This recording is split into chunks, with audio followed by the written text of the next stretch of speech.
One of the most frightening developments in the occupation of Iraq and the so-called war on terror is actually something that most people have never heard of. In addition to the 150,000 troops that the U.S. has on the ground in Iraq, the Bush administration has deployed a shadow army of some 100,000 contractors. Of these, tens of thousands are heavily armed mercenaries that roam Iraq with impunity. Among the most powerful of the companies operating in Iraq is Blackwater USA, a secretive company based in the wilderness of North Carolina. It's headed by a right-wing, Christian conservative bankroller of President Bush and his allies. And Blackwater envisions itself as the FedEx of the national security apparatus. But the reality is that Blackwater has become a prime player in the war on terror, and nothing short of the Bush administration's Praetorian Guard. Cover, you got more coming.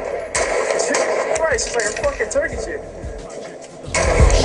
I would like to raise my children to grow to be soldiers, but then a general would decide when they life is over. Blackwater USA largely operated in the shadows of the U.S. war machine until the morning of March 31st, 2004, when 4 Blackwater contractors were ambushed and killed in the Sunni city of Fallujah, Iraq.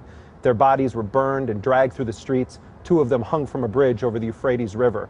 For most people, it was the first that they've ever heard of private military contractors operating in Iraq.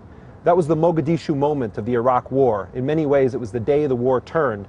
Unlike Somalia, when the Clinton administration pulled out, the Bush administration initiated a massive revenge attack. They laid siege to the city of Fallujah, killed hundreds of people, displaced tens of thousands of others, and in the process inflamed the Iraqi resistance that haunts U.S. occupation forces to this day. The Cold War is over, but the world is still getting colder. Atlas walking through the projects with the hood on my shoulder. The Bush administration came to power with a radical privatization agenda. We see it in our schools, prisons, healthcare system, and law enforcement in the United States.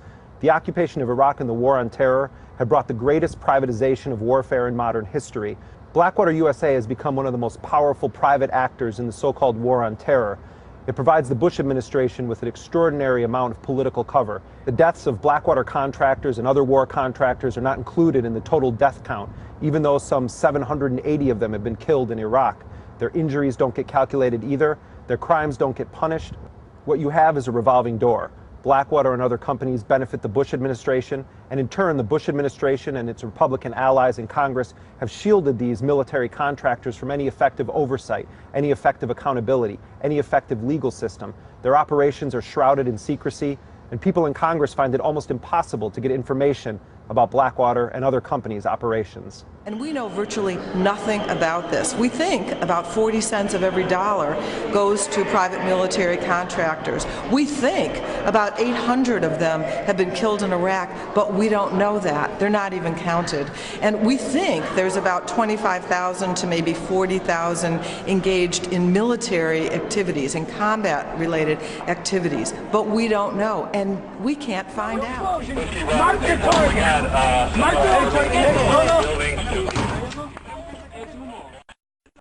Blackwater USA has 2,300 men actively deployed in 9 countries around the world. They have an additional 20,000 contractors at the ready. But while Blackwater has operated in Iraq and Afghanistan, the company increasingly has its sights set on deployments inside of the United States. Blackwater setting up a new facility in Illinois, another one in California. I was in New Orleans in the aftermath of Hurricane Katrina, and I saw Blackwater mercenaries speeding up and down the streets in unmarked cars, heavily armed with M4 machine guns, flak jackets, other weapons strapped to their legs. And when I talked to the Blackwater guys on the ground and asked them what their mission was in New Orleans, they said they were there to confront criminals and stop looters. To have mercenary companies which have operated in Iraq, Afghanistan, and elsewhere in the war on terror, essentially declaring themselves above any effective laws, now deploying on the streets of U.S. cities, should be seen as an ominous threat.